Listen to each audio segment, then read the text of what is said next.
disabilitas ini memang perlu ada suatu keberpihakan dari pemerintah. Apa yang disampaikan Pak Prabowo tadi baik, izinkan kami meneruskan Pak Prabowo. Data ini diperlukan komprehensif. Yang pertama, negara harus hadir, tidak boleh alpa. Yang kedua, kita mesti menyiapkan data dengan baik. Ya, sekali lagi kedua masukannya juga sangat relevan, ya saya juga sependapat. Terima kasih Pak Ganjar. Pertama, kita harus menyadari bahwa yang disebut sebagai bansos adalah bantuan untuk si penerima, bukan bantuan untuk si pemberi. Terima kasih. Ya, kali ini pasti setuju dong. Karena proses logic thinkingnya adalah datanya diperbaiki.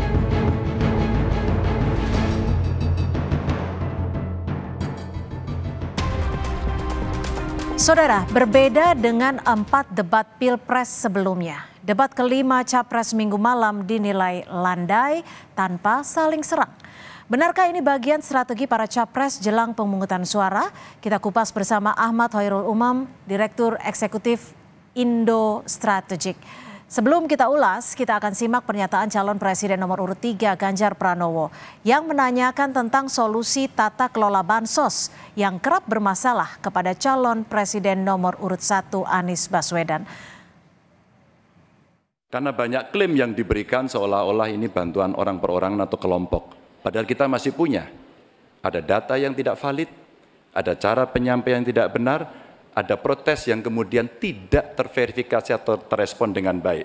Ini yang menjadi pertanyaan saya kepada Pak Anies adalah, menurut Pak Anies kira-kira bagaimana tata kelola bansos agar 1, tidak saling klaim, 2, bisa tepat sasaran, 3, tidak menimbulkan kecemburuan-kecemburuan, sehingga inilah satu harapan yang betul-betul bisa diterima oleh rakyat. Pertama, kita harus menyadari bahwa yang disebut sebagai bansos adalah bantuan untuk si penerima, bukan bantuan untuk si pemberi. Karenanya, dia diberikan sesuai dengan kebutuhan si penerima. Kalau penerimanya membutuhkan bulan ini, ya diberi bulan ini. Kalau dibutuhkannya 3 bulan lagi, ya 3 bulan lagi. Tidak usah dirapel semuanya. Okay? Dijadikan sebagai sesuai kebutuhan. Yang nomor 1, yang itulah yang disebut sebagai bansos tanpa pamrih. Kemudian yang kedua, pemberian bansos ini harus tepat sasaran. Artinya diberikan melalui pendataan yang baik. Informasi data itu harus akurat dan mekanisme pemberiannya melalui jalur birokrasi, bukan dibagikan di pinggir jalan, tapi dibagikan langsung di lokasi menggunakan siapa jalur birokrasi. Sudah bersama kami Ahmad Hoirul Umam, Direktur Eksekutif Indo Strategik. Selamat sore Mas Umam, bagaimana Anda melihat debat Capres semalam, termasuk kaitannya soal bansos yang ditanyakan Ganjar Pranowo kepada kepada Anies Baswedan? Iya, Mbak Cynthia, debat kelima atau debat pamungkas semalam yang menjadi penutup dari rangkaian debat Pilpres selama beberapa waktu yang lalu, saya pikir berjalan secara anti klimaks. Karena bagaimanapun juga materi yang disampaikan, kemudian intensitas serangan yang selama ini ditunggu-tunggu masyarakat, ternyata menjadi kurang greget. Sehingga kemudian beberapa hal yang seharusnya juga dievaluasi, juga dielaborate lebih detail, ternyata tidak banyak yang tercover.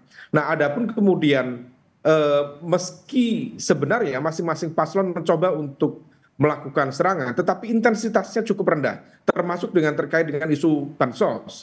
Sebenarnya materi pertanyaan yang digunakan oleh Mas Ganjar ditanyakan kepada Mas Anies itu adalah sebuah ekspresi kekompakan dari kubu 01 sekaligus juga kubu 03 untuk memberikan umpan lambung yang kemudian sedianya siap untuk di-smash oleh kubu 01. Nah, oleh karena itu ini sebenarnya tampaknya memang sebagai sebuah munisi untuk mendegradasi elemen kekuasaan yang dianggap berada di belakang kubu 02 dalam konteks penggunaan bansos. Karena bagaimanapun juga di dalam konteks elektoral, bansos per hari ini bisa menjadi sebuah fenomena yang cukup memberikan pengaruh terhadap arah preferensi masyarakat.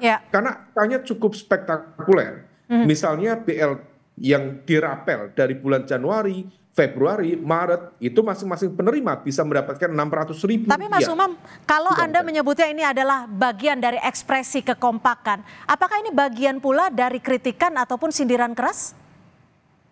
Ya, kritikan dan sindiran keras. Oleh karena itu, kritikan itu kemudian bukan hanya dilakukan oleh sendiri, tetapi kemudian seolah ingin mencari atau menciptakan sebuah kekuatan aliansi.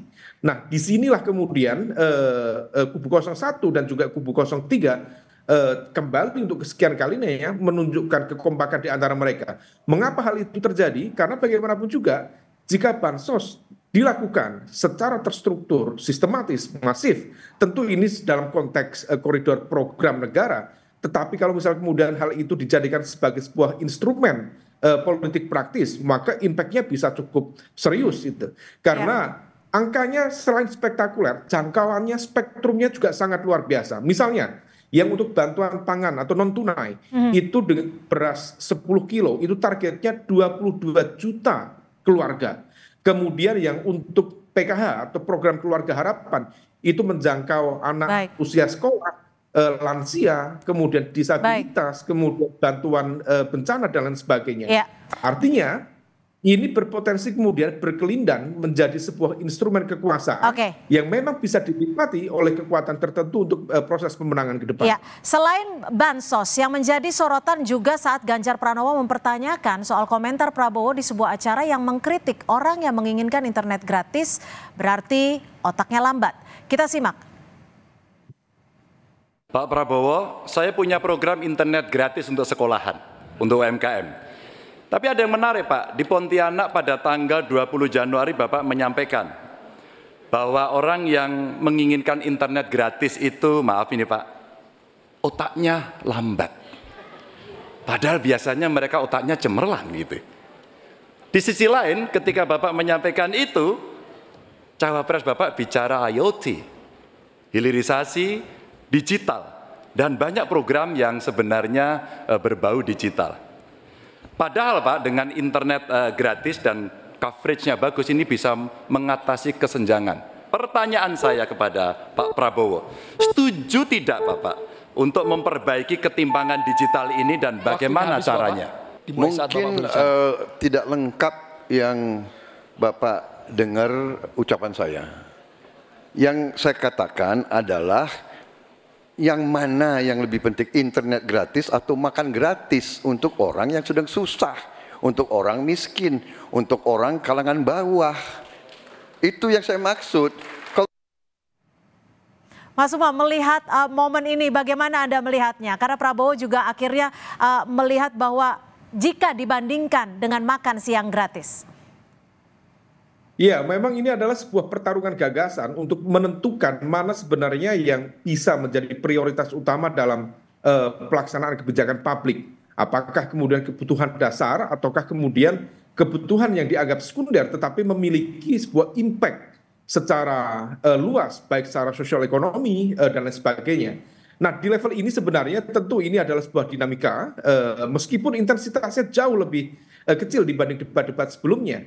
Tetapi diakui atau tidak, potensi-potensi serangan yang selama ini dihantamkan kepada kubu capres nomor 2, Pak Prabowo, relatif juga bisa dihadapi dengan baik. Dan kalau misal kita cermati dari sesi pertama penyampaian visi misi tentang Kesra, pendidikan, kebudayaan, pembangunan SDM, Pak Prabowo di debat terakhir ini relatif tampaknya belajar betul dari pengalaman di debat ketiga yang beliau begitu menikmati dan juga hanya bisa pasrah serangan-serangan dari lawannya. Tetapi kemudian kemarin beliau tampaknya mempersiapkan dengan baik beberapa poin-poin utama dengan detail informasi, detail angka, termasuk juga hal-hal yang sifatnya strategis bisa disampaikan dengan baik. Barangkali Mbak Cynthia, secara teknis tetapi memiliki impact strategis ketika Pak Prabowo di fase pertama diberikan kesempatan bicara pertama kali.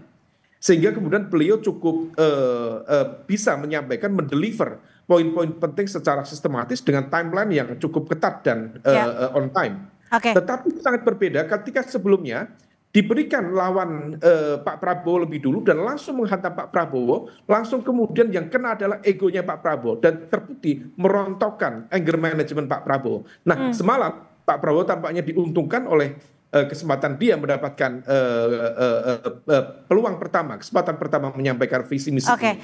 Mas Umam, kalau Anda melihat debat semalam ini, apakah cenderung ada kehati-hatian dalam menyampaikan gagasan, isu, dan juga pendapatnya? Tapi apakah sudah masuk pada kebutuhan dan juga menjawab permasalahan problematika populis yang ada saat ini? Ya, secara umum memang ketika bicara tentang isu kesehatan, bicara tentang isu pendidikan, ya. Tetapi ada narasi-narasi yang tampaknya agak luput dari concern para pemimpin ini ketika misalnya bicara tentang kebudayaan. Kebudayaan itu adalah sebuah infrastruktur sekaligus suprastruktur peradaban yang besar. Tetapi tampaknya dalam diskusi debat semalam itu direduksi sedemikian rupa hanya memahami tentang seni budaya. Padahal kebudayaan lebih dari itu. Seni budaya hanya partikel kecil. Misal kita bicara tentang transformasi ekonomi di negara-negara Asia Timur pasca Perang Dunia Kedua, kebudayaan mereka betul-betul impactful tentang persistensi, kegigihan, loyalitas, kedisiplinan, kejujuran. Nah, dalam konteks semalam tidak ada bahkan evaluasi terhadap revolusi mental yang dulu digaungkan oleh Presiden Jokowi ternyata juga luput dari kubu 01 maupun kubu 03. Nah, ini yang kemudian tampaknya ada semacam strategi barangkali khususnya dari kubu 01 yang kemudian tampak begitu lebih light, lebih smooth, sehingga kemudian barangkali bisa dimaknai pertama, ini adalah sebuah pesan rekonsiliasi, cooling down, pendinginan, supaya kemudian memberikan ruang atau bridging menuju fase yang akan datang ketika kemudian nanti berpotensi masuk di putaran kedua. Artinya mereka membutuhkan ruang negosiasi, kompromi secara kepentingan untuk kemudian bisa melakukan bridging, menciptakan koalisi jika nanti kemudian kubu 02 misalnya bisa dipaksa sekian rumah untuk masuk di putaran kedua Pilpres. Baik, terima kasih Ahmad Hoirul Umam, Direktur Eksekutif Indo Strategik atas perspektifnya sore ini di Kompas Petang. Selamat sore. Selamat sore Mbak Cindy.